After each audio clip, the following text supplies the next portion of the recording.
So in today's tutorial, I'm going to show you how to take a drawing from your sketchbook and convert it into a more highly realized sketch for concept art, for something that you might want to show to a client. Anyway, the first thing we're going to do is open up Photoshop, and I'm going to be going into a folder that I already have selected here. It's called Character Design from Scans, and what they are is a bunch of pages that I scanned from one of my sketchbooks. We're going to select this drawing here. It's called CA08. CA is for Concept Art, and what we have here is a very simple drawing of a character. And what I'm going to be doing is showing you in a few short steps how we can take this sketch and convert it to something that you might want to show to a client if you're working on game design or some animation concepts or book concepts or whatever. Anyway, so we have our drawing open. I'm just going to enlarge it a little bit. And you can see what we have here. In fact, I'll go even further. You can see it's a very rough sketch. It's not hasn't even been cleaned up yet, and we're going to leave it in this state because we're not really concerned with having a highly polished, finished piece of art. What we want here is just to show something very spontaneous and well designed. Anyway, so here we have our black and white pencil sketch, and the first thing I'm going to do is convert it to a more brownish color. The end effect, what we're trying to achieve here is to have sort of like a sanguine chalk drawing on charcoal paper, the kind of thing that you might have done in figure drawing when you were a student or when you were an earlier student. So first thing I'm going to do is duplicate the background layer. And I always duplicate the background layer because I like to have the original art still within the files in case I ever need to go back to it. Usually you don't, but just for safety's sake, I like to have it. Anyway, so we have the background copy here in our layers palette. So I'm going to go into image, and I'm going to go to adjust, and the first thing I'm going to do is go into color balance. All right, so we have a dialog box here, and it has three sliders going from cyan to red, magenta to green, yellow to blue, and we also have down here in the bottom some boxes say shadows, midtones, and highlights. Midtones are the default that Photoshop has for this. And we have the preserve luminosity box checked. So we're going to leave that checked, and what we're going to do is we're also going to ignore highlights because you're going to see in a few minutes that what tends to happen is when we start playing with these sliders, it's going to change the color of the gray lines. So I don't want to change the color of the white, the highlights. So what I really just want to be concerned about is the gray. So first thing we're going to do is we're going to stay in midtones, and we're just going to slide the top slider over towards the reds. I have it all the way over, but really this is a matter of personal preference. Then I went down to the yellow, gave it a little bit of yellow. I'm just going to give it a tiny bit of green. Now I'm going to go into the shadows option, and we're going to do the same thing. I'm not going to go all the way over with the red because I don't want it to be too red. So we'll go about a little beyond the midway point, a little bit more in the yellow, some green, maybe just a teeny bit more red, and I'm going to click OK. And you could see in a very short period of time we've managed to convert our pencil drawing into to what looks like a reasonable facsimile of a red sanguine chalk. The next thing we're going to do is we're going to create a blank layer. So I have my empty layer here, and what I'm trying to do now is I'm going to try and create something that's going to resemble charcoal paper. I'm going to just shut this layer off for now. So I'm going to go into the color picker, and I'm going to try to come up with a beige color, something that mimics what we've seen in charcoal paper. So I don't want to go too dark, I don't want to go too light. It could always be changed later on, but for the purposes of this tutorial, I'm going to select this beige color here, and I'm going to go over to the paint bucket tool, and we're just going to fill this layer completely with that color. The next thing we're going to do is go into filter. We're going to go into filter noise, and we're going to go into add noise. Now, I've already got it in the adjustment box here. I have my amount set to 9.51. Anything below around 9 or 10% is good for the purposes that we have here. All we really want to do is break up that solid color. So you'll notice also in the distribution box I have Gaussian check, not uniform, and I've also got the monochromatic option selected. Now, this document, this original document, is 300 dpi. It's approximately 8.5 by 11. So these numbers here are just about right for the document that we're working on. So I'm going to click OK, and now we have our noise set, but it's still for the purposes of this, I feel it's a little bit too computerized, too sharp. So one final thing we're going to do in preparation for this paper, excuse me, is to go into the filter and blur. And the next thing we're going to do is go into the Gaussian blur. We're going to change our radius to approximately 0.9, 0.81. Any of that is just about right for what we're planning to do. You can see over here that what it did was it blurred that noise a bit. I'm going to click OK. So now what we have here is a reasonable facsimile of charcoal paper. So I'm going to go back to the layer that's on top. I'm going to turn that layer back on, and we're going to go into the blending mode, and we're going to go into multiply. I was in the wrong box. So let me go back, shut that off, go back to normal, and now we're in the proper layer, and I'm going to select multiply, and here we go. We have our drawing, our red chalk drawing on charcoal paper. So that's a pretty big difference right there from the original pencil sketch from the sketchbook. But we want to just take it a little bit further than what you see here in front of us. So the next thing we're going to do is start picking out some of the highlights. Like I said, this isn't going to be a highly refined drawing. What it's going to be is just something that you can show the clients to give them an idea of the direction that the characters that you've designed, what they're going to look like. So the next thing we're going to do, we'll go back into the color picker. I don't want to go with a purely white chalk. I think that it's a little harsh. We'll get something really close to white, but something that's a little bit warmer. So I think this is a good color, what we selected right now. And the next option we're going to go is we're going to select brush. So the brush tool is now selected, and we're going to select the brush.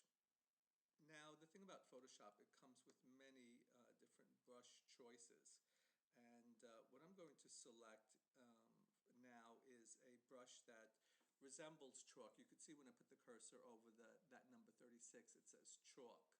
And we're going to select that brush. And as I was was saying before, this comes with Photoshop default brushes, so it's nothing that you have to create, nothing you have to buy. It already comes with it. You'll also see that it's set at 36 pixels. That's a bit small for what we're working on now, so I'm going to just increase the size of the brush. And all right, so we'll go with the diameter of about I don't know, we have about 76. Okay, so this is good. The next thing we're going to do is we're going to just enlarge this drawing for now. Makes it much easier to work from. And we're going to go back to the brush, and we're going to just start. Before we go any further than this, I want to make sure that our opacity level is set much lower. In order to mimic the feel and look of chalk, I want to do a slow build-up of the white highlights. So I've got the chalk now set to about 30. The flow I'm going to leave where it is. And the next step is I'm going to create a blank layer. So we have another layer here, and I'm going to change the blending mode to overlay. And what you're going to see in this tutorial is when we're creating layers that have a lighter color, and we want to create the effect of a lighter color, you want to keep your blending mode to overlay. And when you want to use darker or more intense colors, you would put your blending mode to multiply. So as I was saying, we have the overlay selected, we have our brush, it's at 30% opacity. So now I'm just going to start picking out some areas on the drawing that I want to pop a bit. You could see I'm not trying to color in this drawing like you would a coloring book. I'm just trying to very roughly lay in some highlights so that the drawing itself begins to take on a more three-dimensional look to it. And you can see as I go over and over with the chalk, it becomes more intense, the white. Like I said, I'm not concerned with staying in the lines. What I'm concerned with is just building form. And right now, like I said, it's I'm just trying to pop some of the areas that are closer to the eye. And we're going to create another layer after this that will be that will concern itself more with light. So I'm just going to continue. You can see I'm moving pretty fast.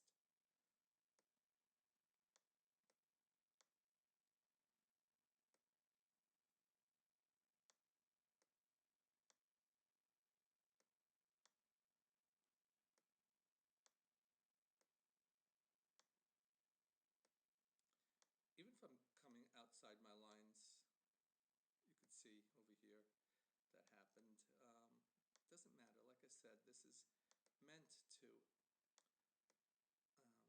So if something pops out a little bit from the lines,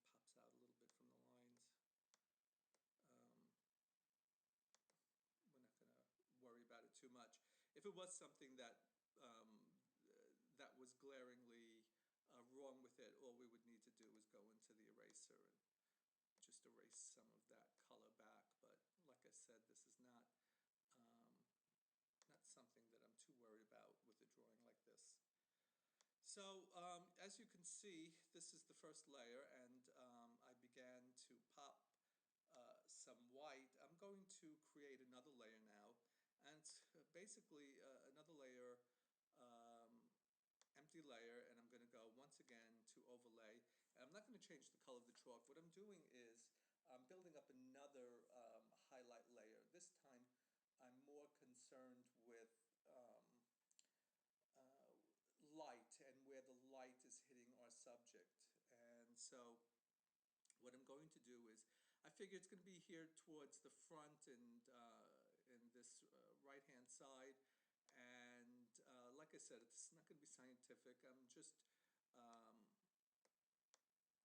I just trying to lead the viewer's eyes um, to the parts of the drawing that I feel are important um, for the viewer. So you can see here that I've begun to build up some areas much more intense with the highlights.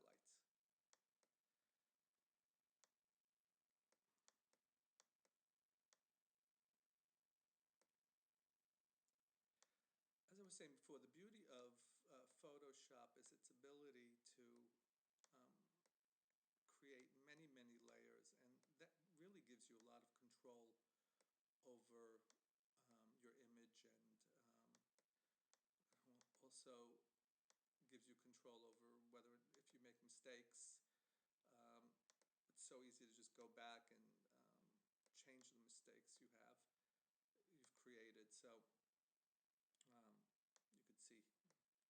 you could see I went a little bit overboard there with the white. I didn't want it quite so much there on the line. So just like I said, roughly trying to pick out the areas of the drawing that I believe the highlights would hit.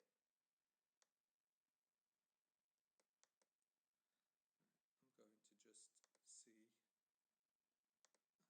what the drawing is beginning to look like. You can see it's already looking pretty good. The dimensions are, it's looking very three-dimensional. The next thing I'm going to do is, I just want to put a little bit more information. Like I said, this is not going to be a finished illustration. It's just meant to show some information to the client. So another thing that's important for this character would be the color of his hair. So in keeping with the original ideas behind this character, he has red hair. So what I'm going to do is I'm going to create another blank layer, and I'm going to go back to overlay.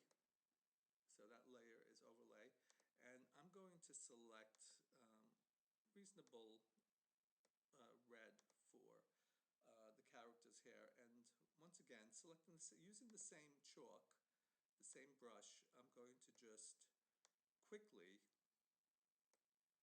pop a little color into the character's hair. As I was saying before, we don't want to saturate this drawing with a lot of color. What we're just trying to do is put some visual information so that the client has an idea of where you're going with your character. So I believe that's enough color so that the client gets an idea that this boy has red hair. And I'm going to put another piece of information in on this drawing, and what I want to do is he's looking very white, and I don't want him to look quite so dead, and I don't want to start overcoloring this drawing. So what I'm going to do is I'm going to create another layer, and once again I'm going to go into the overlay for its blending mode, and I'm just going to put a little blush in on the flesh. So I'm going to select a blush color. Once again, I'm going to stay with the same brush. I'm going to stay with the same opacity of approximately 30, and I'm just going to start putting a little bit of color into the subject's cheeks, maybe a little on his nose, a little on the lips. Basically the areas on the figure that would warm him up a little bit. Like I said, I don't want to go full on color. Just a little bit on the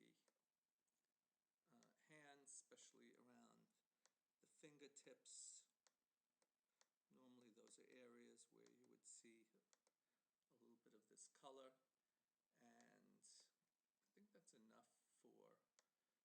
flesh. Like I said, it's just to give it a little bit of life.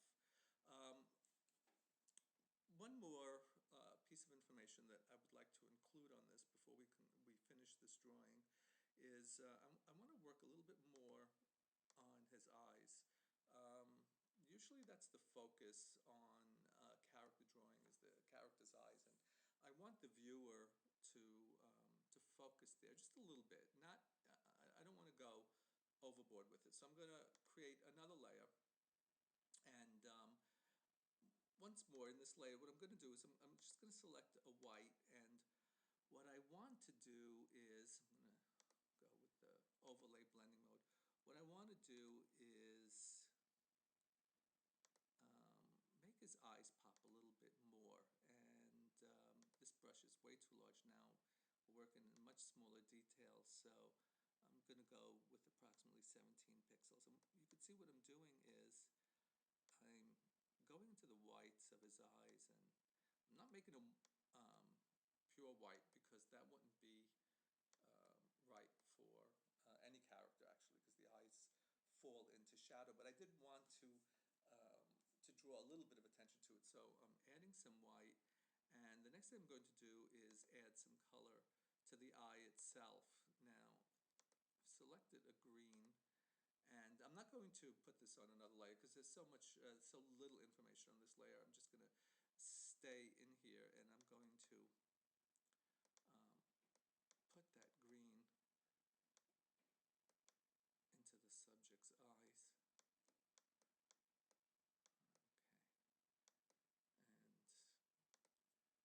and I believe we're pretty much finished with our character, and so that's it. I hope you enjoyed this tutorial,